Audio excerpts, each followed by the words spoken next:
Big Seance Podcast, Episode 36.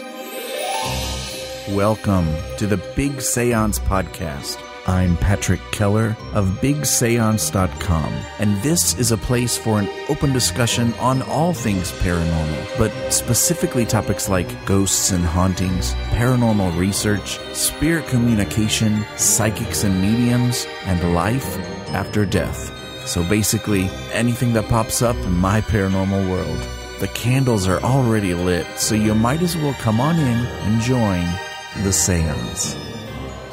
Hey, paranerds! Happy summer! Have you had a summer vacation yet? Are you planning one? Well, if you're planning one, you'd better hurry. Actually, in a day or two, I have to start planning and preparing for school to start, which is a little scary.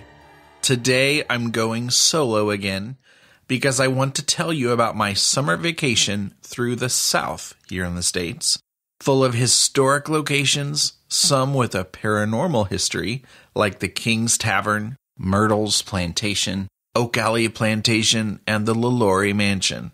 And I spent quite a bit of time in 3 different cemeteries as well. I took lots of photos along the way, and if you've liked the Big Seance Facebook page, you've probably seen many of them. But I'll include some of them in the show notes, and I'll even link you to all of the complete albums of photos, including the cemetery photos, some of which have already become my favorites. Man, I'm even going to tell you about some of the restaurants where we ate. So if you make it to the end, I've got some shout outs for you, and I'll let you know what's coming up on the next episode. So here we go.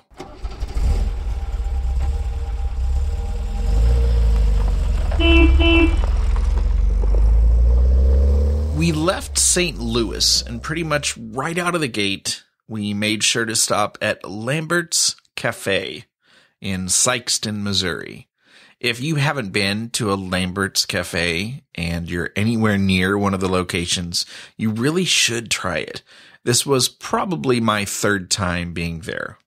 There's really nothing quite like it. They throw rolls at you and you have to catch them. And when you do, they're usually super hot, especially if one happens to smack you in the face. And I speak from experience. But they pass around sides, too. It's family style. Think Branson, Missouri. And actually, there's one in Branson, too. We stayed the night in Memphis at the beautiful Hilton Memphis. They have such nice beds we could have slept in for days. But this wasn't a pleasure stop. Actually, when we left the next morning, we debated going to see Elvis's crib. And we were both like, not interested. Sorry, Elvis. When we arrived at Natchez, Mississippi, we stayed at the Best Western River Inn. Not the most beautiful or classy hotel, but if you get the right room, you'll have a beautiful view of the Mississippi River and the bridge that crosses it in Natchez. It's just minutes away from the Riverwalk and historic Natchez. We dropped by the famously haunted King's Tavern, which ended up being closed randomly. Our plan was to have dinner there, so it was kind of a disappointment, but I got some photos. King's Tavern was featured on Ghost Adventures in Season 7, Episode 18 from 2013. King's Tavern is the oldest standing building in the Mississippi Territory and Natchez, and its history goes all the way back to 1769. We don't tend to have too many structures that old still standing here in the U.S., so that alone is very cool. Well, Plan B for dinner gave us the opportunity to stumble upon the Natchez City Cemetery. My mind was blown. What a gem of a cemetery to just accidentally run into. It was huge and just the kind of cemetery that I love. My mom knew I was jumping out of the car, and I got a few photos, but really it was too late for photography, and I didn't want us to get trapped inside, so I immediately made plans to try again early in the morning as soon as the gates opened. We did some sightseeing around the riverfront, and the sun was setting, so it was gorgeous. I got a great photo of the moment with the river and the bridge in the background. We talked to some residents who recommended we have dinner at Bowie's Tavern, which is on Broadway in Natchez. And they made a great choice for us. They have good food and they're really nice people. I was even told I had a bit of a southern accent, which is weird. Do I? Well, we met a large group of retired folks from England who were on a bus for like a month touring all over the U.S., and Natchez was one of those stops. They were fun to listen to, and they were really enjoying themselves in the tavern. The historic Bowie's Tavern building overlooks the Mississippi River and was originally a cotton warehouse. They also proudly display a mahogany bar that was built around 1880. And they have lodging on the upper floor, by the way, with cute little patios where I assume you'd have a great view of the river. As planned, we woke up super early the next morning to spend a few hours at the Natchez City Cemetery. As I mentioned in the last episode, there are not too many things that I will get out of bed with the sun for. A cemetery is worth it. What I later found out was just a bit further down the road was the Natchez National Cemetery. For a while I thought they were both the same cemetery. This isn't the case, so I missed that one. So here I am at the Natchez Cemetery, which we just kind of stumbled upon yesterday. Mom dropped me off. She's going to go do a few things, planning on staying here for like an hour and a half or so. It is so beautiful and a different look of a cemetery than the Bell Fountain Cemetery in St. Louis. That is beautiful and so huge and kind of nationally known. But the same kind of setup, I guess, with different sections, and it just seems to go on and on forever. But I've identified some older sections, and I'm starting in the back, and I'm just walking my way up. I see all kinds of settings, I guess, for me to take pictures of, and I can't wait.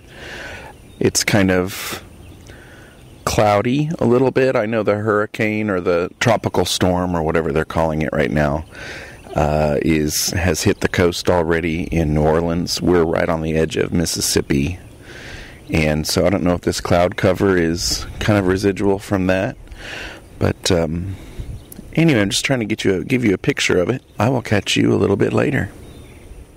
One of the more interesting sights in the Natchez City Cemetery was a set of open concrete stairs that descend next to a grave. It ends at a concrete wall which faces what would be the head of a grave with the headstone above. It's a creepy sight, and you can Google images of people visiting and descending the stairs at this grave. I found some information about this grave on a site called ghostinmysuitcase.com, and it's a very interesting but sad story. Let me read to you what it says about this particular grave of a 10-year-old girl. Florence Irene Ford, born September 3rd, 1861, died October 30th, 1871, died of yellow fever. Her family was distraught over her death, but her mother was especially devastated. She had a special coffin constructed for her daughter that had a glass window to display her body. Furthermore, when the grave was dug, Mrs. Ford had a set of concrete steps constructed so that she could descend them and look into the grave through a special glass window that she had the workmen install. Because her daughter was terrified of thunderstorms, every time it would rain, Mrs. Ford would descend the stairs and sit there by her daughter's coffin, separated only by the thin glass wall. She could also gaze at her deceased child through the glass of the coffin. After the mother's death, the glass wall was covered by concrete to prevent vandalism. But today, you can still descend the steps to Florence's grave. I happened to get a shot of the unique and creepy stairs going down to Florence's grave.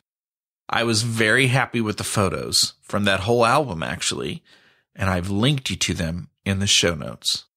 Before leaving Natchez, we toured the Monmouth Mansion, which was built in 1818, and the beautiful gardens that surround it. This includes the coolest little family cemetery, a plot covered in green moss with an overgrown tree that grows right through the gate. Only 2 headstones can be seen, and at least one of them is the grave of the original owner of the mansion, but recently some family pets were added. The modern mixed in with the incredibly old was kind of cool to see. I'll link you to the Monmouth Mansion page if you'd like more information, as well as all of those photos. Well, this brings us to what I think a lot of you are probably most excited to hear about. St. Francisville, Louisiana, the home of Sonny's Pizza. Seriously though, delicious pizza at Sonny's. But yes, St. Francisville is also the home of the Myrtles Plantation. If you are as big of a paranerd as I am, you've probably seen the Ghost Hunters investigation of Myrtles from way back in 2005, episode 1 of their 2nd season. You've also probably seen the Ghost Adventures crew investigate the place just last year in season 9, episode 2. In both of these episodes, investigators and cameras are greeted by a friendly Miss Hester, who tours them through the building and shares experiences and some of the history of the place. She's the sweetest woman who will call you baby and darling in a soft, pleasant southern voice. I want you to know that this is exactly how she is when there are no cameras around. She's there in the gift shop to check you in when you arrive, and my mother and I both got hugs from her, a truly beautiful person. I also met a group of teachers staying at the Myrtles that evening. They were very familiar with the place and were staying there for the 2nd time. They were fellow paranerds, and after some conversation, I gave them cards for the podcast, and so I hope they'll take a listen.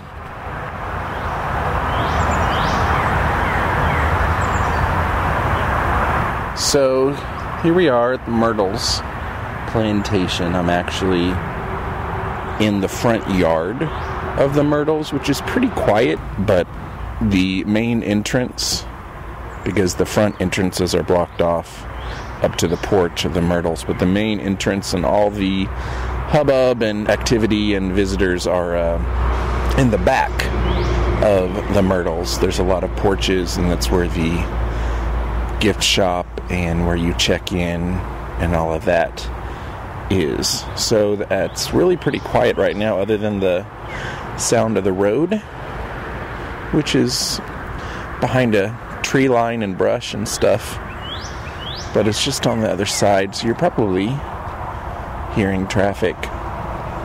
But I go for a tour in about 10 minutes. I've been taking some pictures around the property, and I don't know if he's going to let me record the tour or not, but I'm going to ask permission, and hopefully he will let us do that. But the Spanish moss here is crazy at the Myrtles. If you've seen any pictures, it is just beautiful. Really beautiful.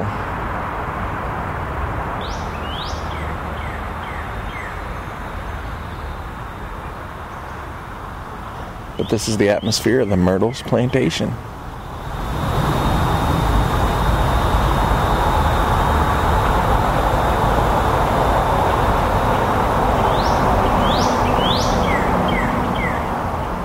And so we showed up for our tour, and here's how that went.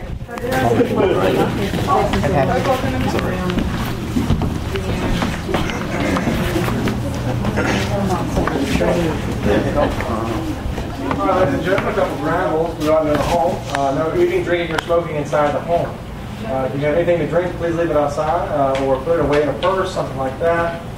Anything of that sort. Please do me a favor as of right now. Please take out your phones, put it on silent or vibrate. It would be much appreciated for me.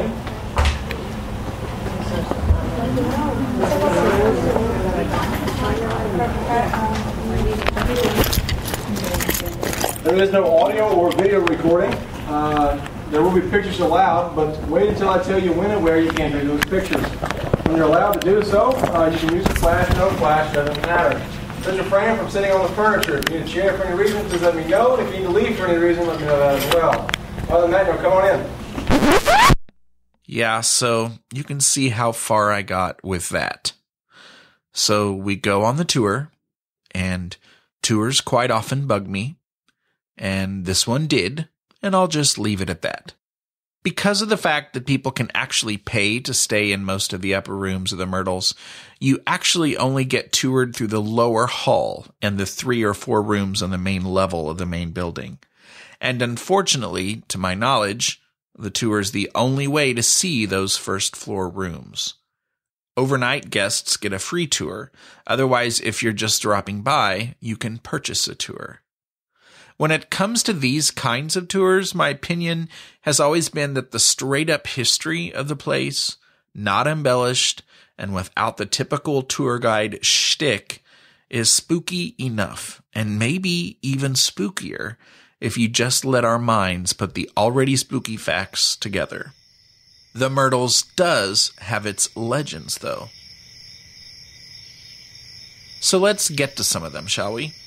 In the words of Zach before their Myrtles investigation, quote, "The Myrtles Plantation in St. Francisville, Louisiana, makes everyone's top 10 list for renowned haunted places," unquote.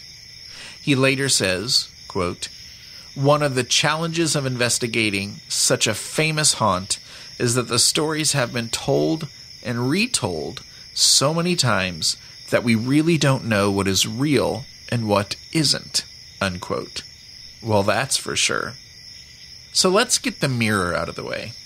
The mirror in the lower hallway has its own legend, one that seems to only have gotten started fairly recently, since staff at the Myrtles have admitted that the mirror is not original to the home.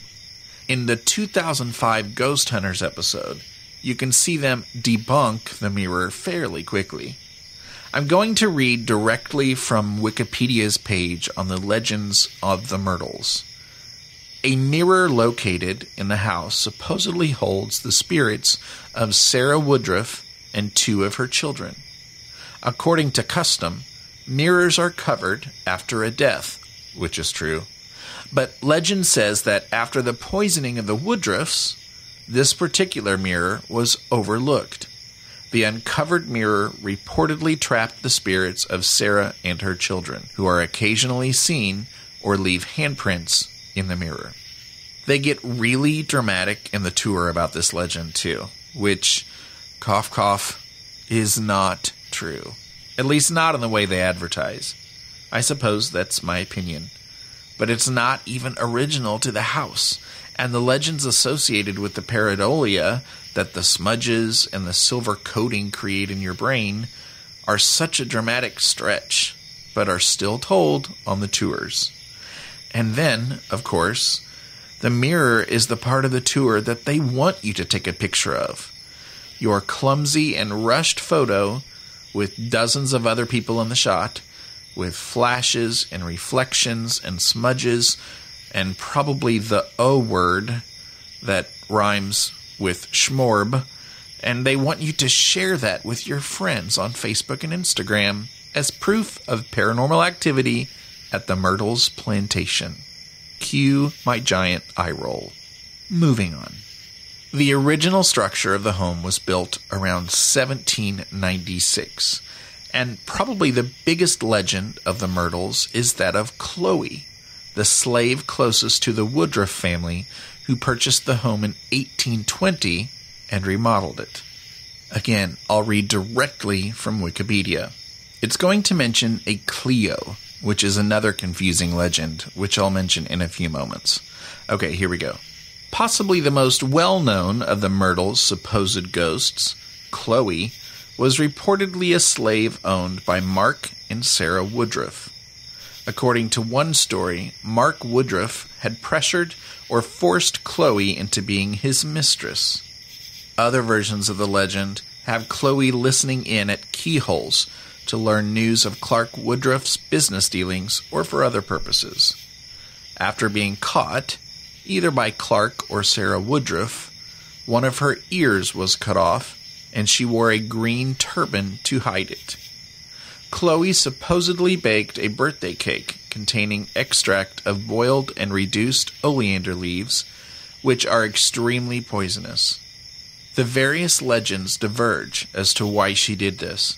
A housemaid who was getting the favor of the mistress was a suspect, with some saying she was getting revenge on the Woodruffs, and some saying she was attempting to redeem her position by curing the family of the poisoning. According to the legends, her plan backfired. Only Sarah and her 2 daughters ate the cake, and all died from the poison. Chloe was then supposedly hanged by the other slaves and thrown into the Mississippi River, either as punishment or to escape punishment by Clark Woodruff for harboring her. Now, the Wikipedia article says that Sarah and her 2 daughters died. Other sources say it was a son and a daughter, Cornelia and James Woodruff. It's also apparently widely agreed upon that the children and Sarah most likely died of yellow fever, whether or not there was a poisonous cake involved. And I did hear that on the tour as well. By the way, according to the historian in the Ghost Adventures episode, Cornelia and James were taken to the nursery when they fell ill, and that's where they later died. The nursery, now known as the Ruffin Sterling Room, was the room where we stayed. More on this room later. There are other documented deaths on the property, including one murder and the death of one of the other children, named Kate, who apparently really did die of yellow fever at the age of 3. But there's a confusing legend that circles this piece of history as well. Supposedly the family called in a slave from a neighboring plantation, who was named Cleo, who practiced voodoo and may have used her magic on the sick child. When Kate died in 1861, which is documented, legend says that they had Cleo hung too. 2 hangings at the Myrtles? Chloe? Cleo? Are these 2 versions of the same legend? Now back to the room we stayed in, the nursery, and the historian and tour guide from the Ghost Adventures episode. He recounts an experience where he was lying in the bed in this room, and it started shaking as if it was an earthquake, and he was, and I quote, absolutely terrified. And this is ironic because the room that I stayed in at the Stanley Hotel ended up having a history of this as well, and we didn't know it at the time. Before bed, we held a brief 20-minute EVP, spirit box, and Ouija session with K2 meters close by. Here are a few clips. In the audio, you'll hear quite a bit of background noise from the air kicking on and off, and I creatively edited out most of the dead air in between questions. Obviously, we didn't rattle questions off this quickly without leaving time for someone to respond. 17th.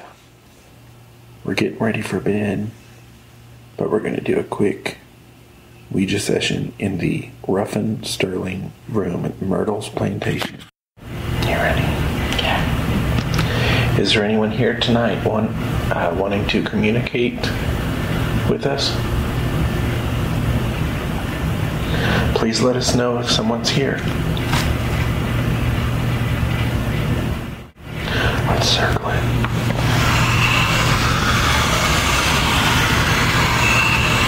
Can you use the planchette to communicate?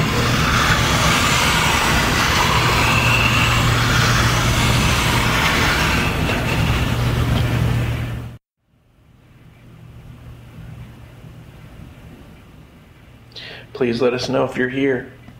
Tell us who you are. Tell us your name.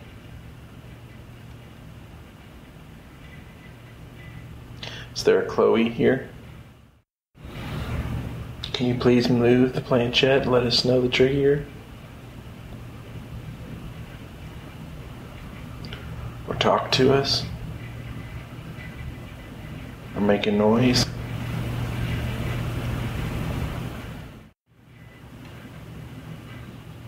Do you get a lot of people asking to talk to you here? A lot of people coming and going? Maybe you get tired of it. Do you feel that people are respectful in general? Chloe, do you know why we were killed?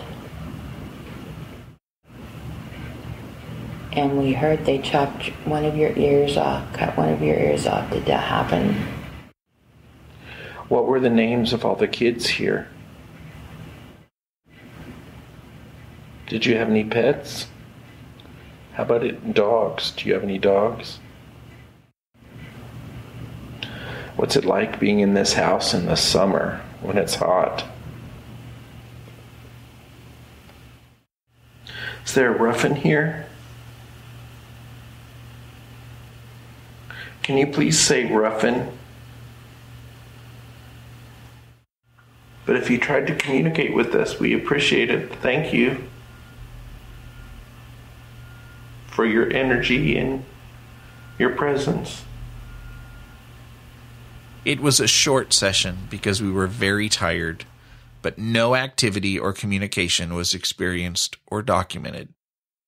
We did keep the audio recording on the fireplace mantle while we slept overnight, and this is where the only questionable event happens. Immediately after the Ouija session, the track goes right on into us sleeping and is 6 hours and 4 minutes long. At that point, it gets switched off and another track starts and lasts for 1 hour and 35 minutes before ending again, as we're both still snoring. Side note, one of us sounds like Darth Vader, and the other makes a loud pop noise at the end of every noisy exhale, and sounds like a game of ping pong for over 5 hours. I still can't identify who is who. Also, the bed didn't shake. End of side note. Anyway, there was still plenty of battery left in this recorder, and I did not delete old tracks before using it at the Myrtles, so I suppose the recorder could have maxed out on storage, but I don't think I've ever seen it get to that point. I've done multiple overnight recordings for investigations on this recorder for years. And even if that was the case, why did it randomly end a track and start a new one for 1 hour and 35 minutes? There was no mechanical noise or sinister message as the track ended each time or restarted. It just ended. Ah well, you know me. I'm not sure it's worth trying to sell the rights of the story for the movie of our overnight experience at the Myrtles. Like my experience at the Stanley Hotel, though, the history and the beauty alone of a reportedly haunted place like this will keep me coming back. The next morning, we ate the nice plantation breakfast that was offered to us. We got our hug from Hester, and we checked out. You can find the link to my photos of the Myrtles Plantation in the show notes. Here's some more from me touring the grounds of the Myrtles.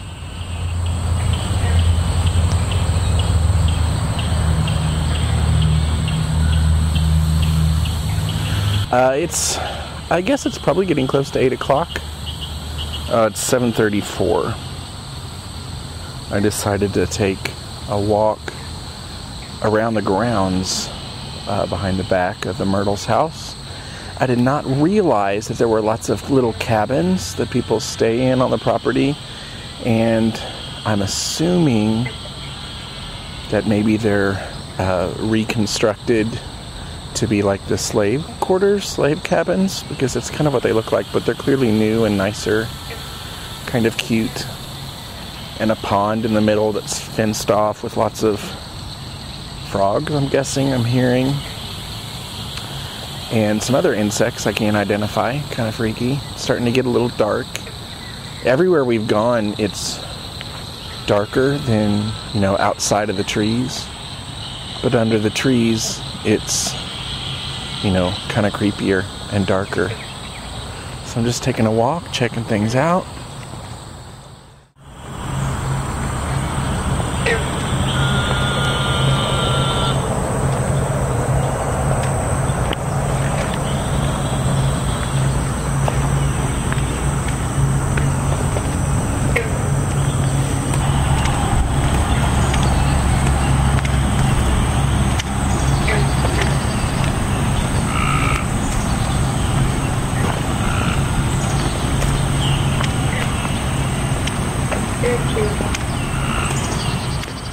The next cemetery stop was also in St. Francisville and just minutes away from the Myrtles.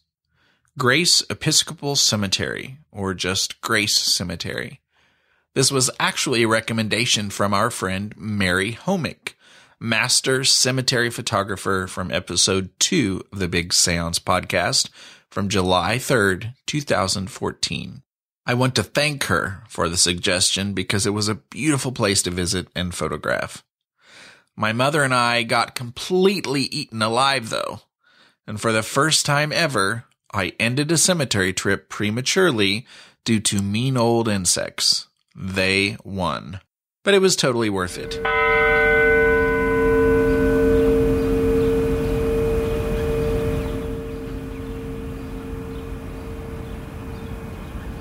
So I'm at the cemetery.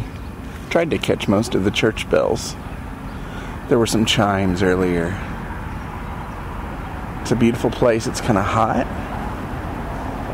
It's about 6 o'clock, so even though the sun is pelting down on us, really there's so much tree coverage here in the cemetery. It's shady and streams of light are coming through the trees and the Spanish moss. And there's, spots where the sun is almost spotlighting some of the graves. It's pretty cool. But you can hear it's pretty quiet, at least right now. There's some traffic, a road not far from us, and some really cool houses across the street, too. Some more chimes.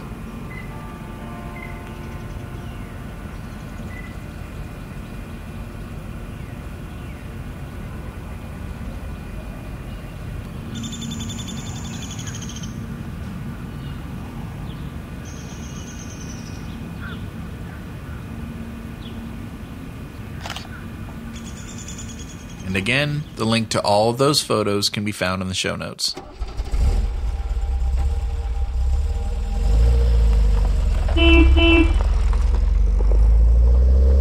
On the way to New Orleans, we stopped and toured the beautiful Oak Alley Plantation in Metairie, Louisiana. It's one of the more popular plantations. In fact, you've probably seen it in photos or even as the Hollywood backdrop of a movie or two. And I didn't even realize it until after the fact, but Oak Alley Plantation was featured in Season 4, Episode 19 of The Ghost Hunters in 2008. I've since watched that episode again, and I remember it well. It's funny how locations look different when you're in person, or when you're not seeing it through night vision. Now this tour, it was amazing. It was more about the history, which is another reason why I probably didn't remember it being on Ghost Hunters. But maybe that's why I enjoyed the tour more. And oh my gosh, those rows of 300-year-old oak trees are breathtaking. Link to the photos in the show notes. So the next leg of our trip was to head to New Orleans. It's kind of hard to explain because, surprisingly, I don't tend to be incredibly sensitive with energy or intuition. But as I mentioned in a Facebook status after arriving in New Orleans, I had a nonstop overwhelming or heavy feeling, even from 20 minutes outside the city.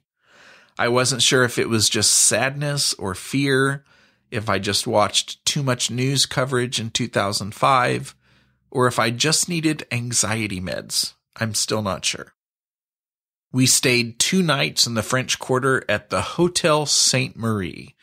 On the way, I was doing a Google image search and discovered that the restaurant and first floor of the Hotel Sainte Marie, the Metairie, just happened to be in the background of one of the more popular publicity photos and stills from one of the scenes in American Horror Story Coven. So I had to have my own photo in the same spot taken from the street.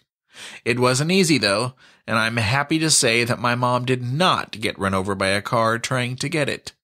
I'll include both photos in the show notes, and you may have noticed that the Metairie was the name of the city where Oak Valley Plantation was. And yes, the restaurant is named for the town. I think we both discovered that Bourbon Street, which was just a block away, was not for us. The whole scene was a little much for me, putting my anxiety on edge. Maybe this was a little bit of what I was feeling on the way. We ate at the Oceana Grill not far from the hotel. It was delicious, and the service was spectacular. We sat right at a second-floor window with a great view. My mom was super excited to visit a voodoo shop, and I think we hit one of the more touristy ones, but we stopped at Marie Laveau's House of Voodoo and Reverend Zombie's House of Voodoo. I think they're technically the same place, but they're at 739 Bourbon Street. It was very busy, but cool. My mom picked up her first set of tarot cards, which surprised me. Go, Mom. We stopped at a hip little shop not far from there, where we both got some incense, and I got some sage for burning. We stopped at Café Beignet and had some lunch, and I had a famous beignet, and it was okay. But my veggie burger was way better, actually. And our last meal in New Orleans was at the Metairie restaurant, the one from the photo I mentioned a moment ago. And there I had my first po' boy. It was huge and was delicious, and service was spectacular there as well. On the way out the next morning, Mom drove me by the Lalaurie Mansion. Hopefully you remember my interview with Victoria Cosner Love, who authored the book on Madame Delphine Lalaurie, the real-life murderess portrayed in American horror story Coven. If not, you can check out episode 7 of the podcast from August 6th, 2014. So I jumped out as my mom drove around the block, just long enough to take a few selfies and then jump in the car again. In those short few minutes, I heard no cries for help, no banging on floorboards. I saw no slave children jumping from a balcony. Just a cool-looking building that I was proud to recognize when we got to it. And with that, we were back in the car and on our way out of the French Quarter and headed for the Metairie Cemetery in New Orleans, the last cemetery of our trip. It is one of the nicer cemeteries, not so spooky and crumbly like the ones that are famous in the French Quarter. This one still has a New Orleans flair, but more my style, like camping with an air conditioner. But don't get me wrong, there was definitely no air conditioner in this cemetery. It was very hot, and I'm very out of shape. The link to those photos is in the show notes. I hope I don't offend anyone when I say this, but I think I'll be satisfied with checking the New Orleans box off my list. I'm not sure I'll head back there again as a tourist, at least not without some good meds.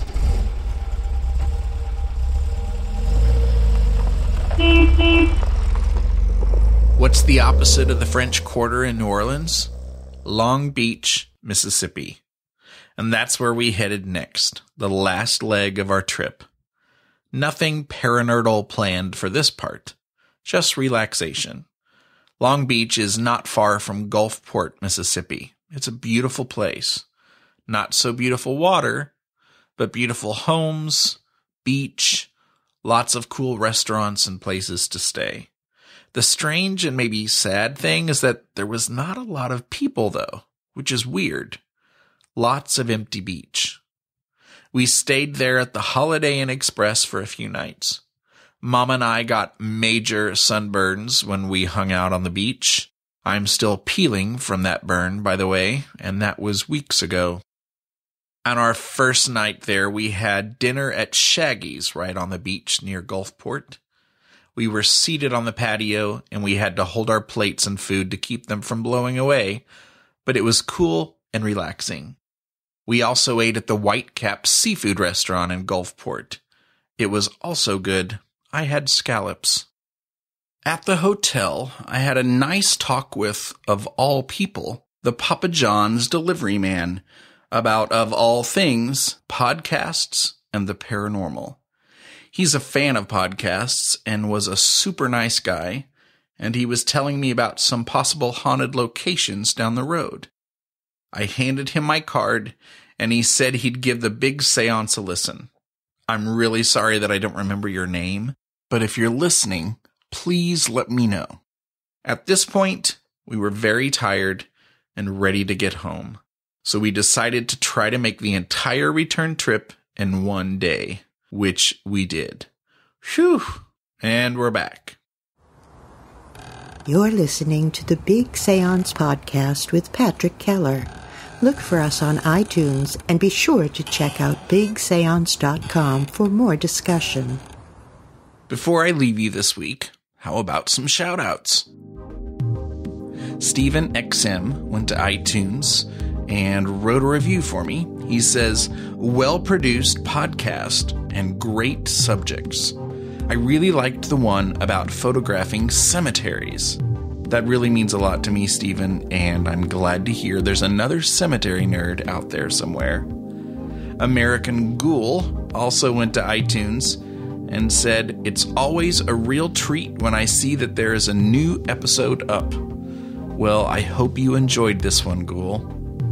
I also got a nice email from Tracy, who sent me a cool photo that I might share a little later this fall. Well, I hope you enjoyed this episode along with our friend Ghoul. It was a little different, and it took a lot more work and time to put it together than I thought it would, but I hope it was more exciting than when your grandparents would make you suffer through the slides of their Grand Canyon vacation. Hasn't everyone had that moment? Before I'm out of here, I want to try something I've never done before. I got this idea from a fellow podcaster, Harry, from the Podcast Junkies podcast. If you made it all the way to the end of this episode, send me a tweet with the hashtag #VacationNerd. So there will be 2 N's in there in the middle. Tweet me at Big Seance. I want to know who my biggest nerds are. So hashtag #VacationNerd, all one word. The next episode will be the first of 2 featuring mediums from the UK. There are so many fascinating things going on over there. First up is Marian Hover. We talked a lot about modern spiritualism and the work she does with her development circle. I've been waiting to hear about this. All right, I guess we're done here. You guys rock. See you next time. For show notes, including links to anything we may have mentioned in this episode, visit bigseance.com, now the home of both the blog and the podcast. Just click on the Big Seance Podcast logo or find it in the menu. You can also find and subscribe to the show on iTunes and Stitcher. Do you have any comments or feedback? Please contact me at patrick@bigseance.com. You can call my feedback line at 7755-TELL-ME. That's 775-583-5563. You can also record audio feedback right from the site using the SpeakPipe link included in the show notes. I could decide to include your voice in a future show. Thank you so much for listening and reading. Unfortunately, it's time to blow the candles out, but we'll see you and light them again next time.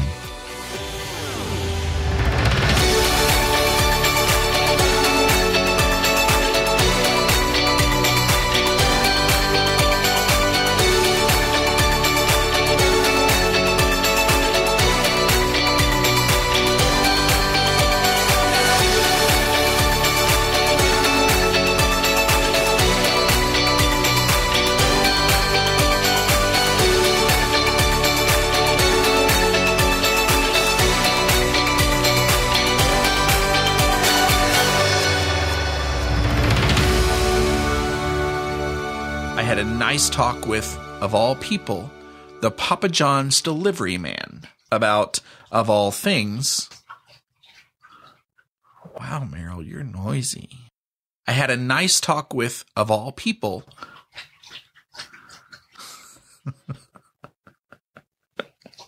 Are you done?